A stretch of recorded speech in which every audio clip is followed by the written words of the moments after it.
Maintenant, on va comparer une fraction au nombre 1. Donc, si A est inférieur à B, si A est inférieur à B, alors A sur B est inférieur à 1. Si A est supérieur à B, alors A sur B est supérieur à 1. On va voir des exemples. Donc, on va comparer 27 sur 5 et 1, par exemple. Donc, on a 27 supérieur à 5. Donc, 27 sur 5 est supérieur à 1. Ici, on a 5 inférieur à 27. Donc,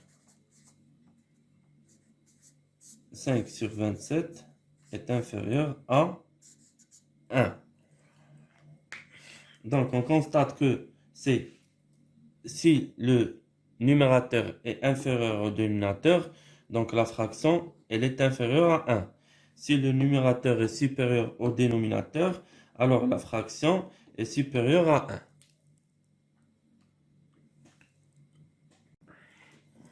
Donc maintenant, on va voir un exercice concernant la comparaison d'une fraction au nombre 1. Ici, on va comparer 8 sur 13 et 21 sur 5. Donc nous, on a vu cette règle de comparaison d'une fraction avec le nombre 1. Parce que si on a deux fractions, dont l'une, le numérateur est inférieur au dénominateur, et l'autre, dont le dénominateur est inférieur au numérateur, donc on va les comparer tous les deux au nombre 1. Donc ici, on a 8 inférieur à 13.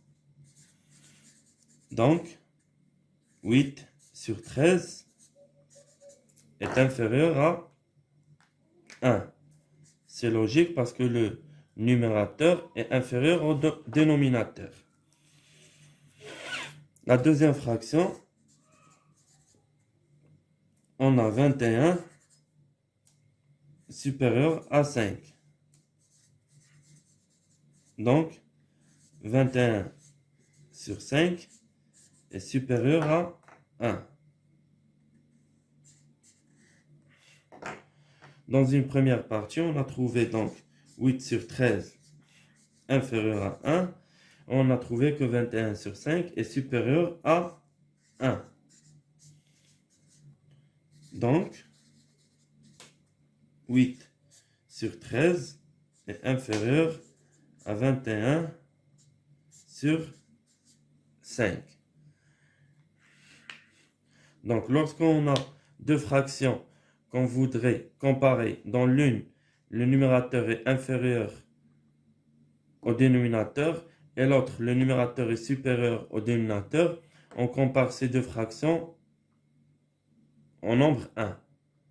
Et puis, on conclut une comparaison des deux fractions.